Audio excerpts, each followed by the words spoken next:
Hey everybody, so I just wanted to take a quick moment to talk about how to get into running if you're curious about getting into running. I get this question so much and I'm really sorry that it's taken me this long to talk about it, but today is that day, my friend. Today is my day, that day.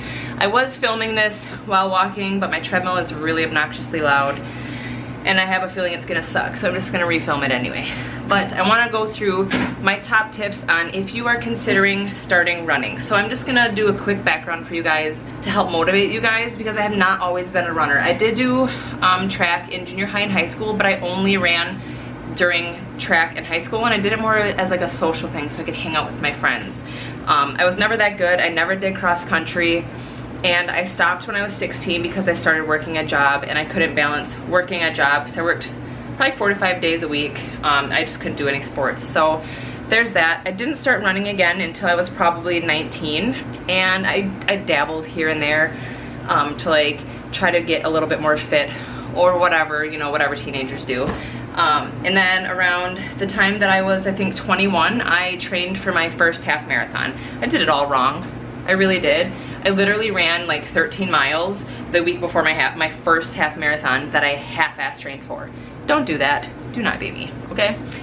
Then 5 years later, I like dabbled in running again for 5 years. Then I decided to train for another half marathon. Trained for that, ran the half marathon, stopped running. 5 years later, same thing. It's kind of a repetitive cycle for me. However, 2 years ago, I started doing Couch to 5K, which will be one of my tips, but we'll get into that in a second.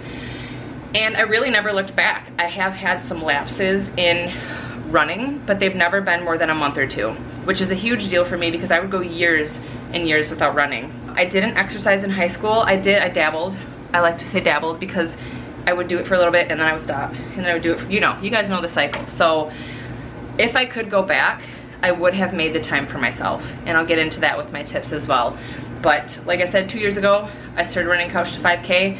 Haven't looked back. I've had a couple setbacks, but I continued, I persevered, and I'm still running 2 years later, and I've run 2 half marathons and numerous other races in the past 2 years. So let's just get into these tips for you guys. So tip number 1 is you need a nice pair of shoes, straight up. Show you my shoes. I don't think they sell these anymore, but I will link these shoes in the description, the newer version, because every so often, I don't know if it's annually or what, they will get new shoes. But how I found these shoes, I have like 6 pairs of these shoes, I ain't kidding. This is a neutral shoe for those of you that might know anything about running shoes. I don't. So what I did, I had just had Winnie the first time I did this, and I did not feel good about myself. I just think it's so important to put this in here because I didn't feel like I looked like a runner. I didn't look like a runner. I was carrying a lot of extra weight. I'm 5'5", and I probably weighed about 170 to 175 pounds. So that's a lot of weight on my frame right now, and I'm definitely not happy with where I'm at, but I weigh around 150 pounds. Just is what it is. I'm just being honest with you guys. But I'm like right at the cusp of being a normal weight and overweight, so I obviously would like to drop a couple pounds. However, the reason I'm mentioning this is because I put it off for so long because I wasn't confident in myself and I didn't feel like I belonged there. Don't do that. I went in, they were so nice to me, and I even caught myself like kind of talking down to myself, and they were just so friendly. So you need to go to a running store, and nationwide they have Fleet Feet. Locally in the Fox Valley in Wisconsin, we have Runaway shoes. So you want to go to a store like that, and they will watch your gait. So they'll watch you either run or walk. It depends on the place. Some of them even have foot scanners. They will fit you with a shoe appropriate for you. This is very important. I also do want to warn you guys that you're going to have to plan on spending in upwards of $150. I know it sucks, but a lot of people will start running in an old pair of shoes that they've had for years and years and are like worn out. You will get injured and you'll stop. So invest this in yourself, save up if you have to, but it's so important to get fitted in a shoe that's appropriate for you, especially if you're a little bit heavier, you have more weight that is putting pressure on your joints, and that's why I have a really high cushion shoe. So that's tip number 1. Tip number 2, this might be for the heavier girls, the thicker girls, have a little bit of thicker thighs like myself. I would suggest getting capris for running versus shorts. Me personally, when I run in shorts, which I don't do and I really never have done, I will chafe between my thighs. And I do have anti-chafe stuff, but those are advanced tips, we ain't getting into that. But I just wear capris, or I wear spandex that are biker shorts. Nike Pro has some good ones that go down to your knees. I don't know why I'm pointing to my knees, you guys can't see them. But that is super important. You can get relatively, you can get reasonably priced workout clothes at Old Navy, Walmart, or Target. You only really need 2 pairs to start out, in my opinion. Slowly work your way up. Unless you got the money, go crazy. Tip number 3 is to download the Couch to 5K app. If you don't know where to start, this is an amazing place to start. Like I said, I downloaded this app 2 years ago and I used it. No, I'm not sponsored. I don't know why I feel the need to say that, but you know, I used it personally.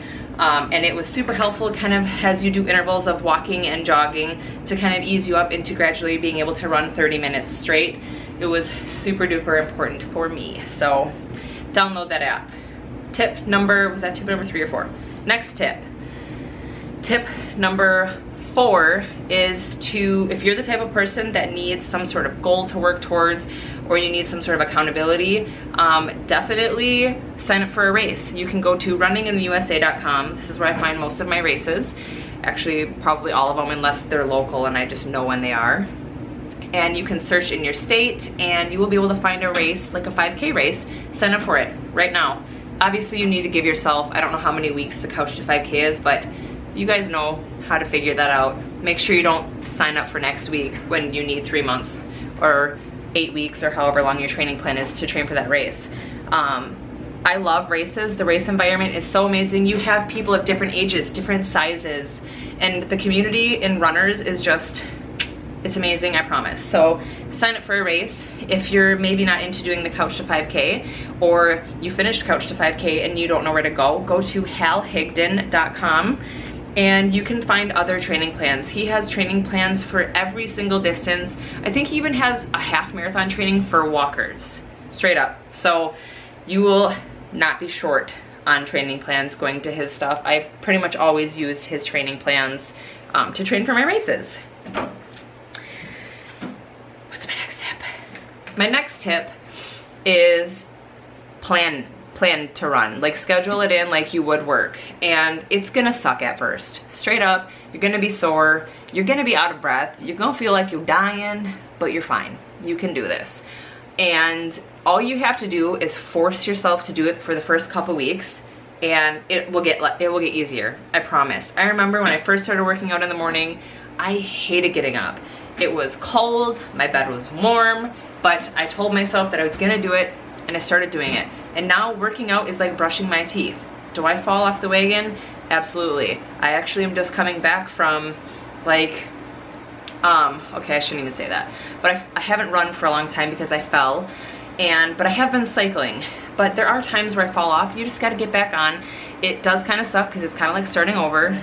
Just don't let that hold you down, okay? Hold on. Hello? Hi. I knew you were calling about my pager. I know, I already have it out. Okay, I don't know where I was going with that. But Charlie actually just called me to tell me he just started running and he feels awesome. So my last tip is, which is literally what Charlie and I were talking about, is you get in this mindset where it's like, if I don't have a half an hour or 45 minutes or whatever predetermined time you have set in your head, you just don't do anything. And I used to be like this, and I think that's why I didn't work out in nursing school. And if I could go back, I would. I would go back and I would make that 10-15 minutes count. You know what I mean? So, like, for example, last night, Charlie had 15 minutes, so he's like, I'm gonna run for 15 minutes, and he did. And changing your mentality from the all or nothing to just do something is so helpful. And I still do that. Even when I'm in a training cycle, like, I will, if I have 20 minutes, like I slept in or whatever, I'll do that 20 minutes. I might repeat the day on the training plan, or I might just call it a loss, but I do something, and that is so important, because the number one reason that I think this is so important is because if you make that time, even if it's 10 minutes, even if it's 15 minutes, you are setting yourself into that routine, and it just becomes second nature that much quicker. Even if you have 5 minutes, do a couple push-ups, some crunches, some squats, go on with your day. So I hope you guys enjoyed these tips. I rambled on a lot, but a lot of you guys have asked, and you can use this you can use some of these tips, these last few at least, on just starting like a healthy lifestyle. And I will be making a video on starting like a healthy, active lifestyle soon as well. But in the meantime, I smell so bad. And I think it's because I've been eating too many onions. Because I've never smelled before. Figure that out. I'm gonna stretch quick, and then I'm gonna go get ready for work. Basically, like, my biggest struggle today is like, do I get ready? Do I work out? Do I clean? Do I edit? Like, I'm just like, ah. So I was like, you know what? I'm gonna work out because exercise helps some of that. Yeah, wait, I didn't run yesterday. Oh, you did. That's awesome. I'm actually filming, I'm putting in this video tips on how to start running. How far did you run? Good for you, that's awesome. Did it feel good? Isn't it? It's so nice to get back into it. It's hard, but, right. But 15 minutes of running is hard when you haven't run in a long time. I just did 3, so.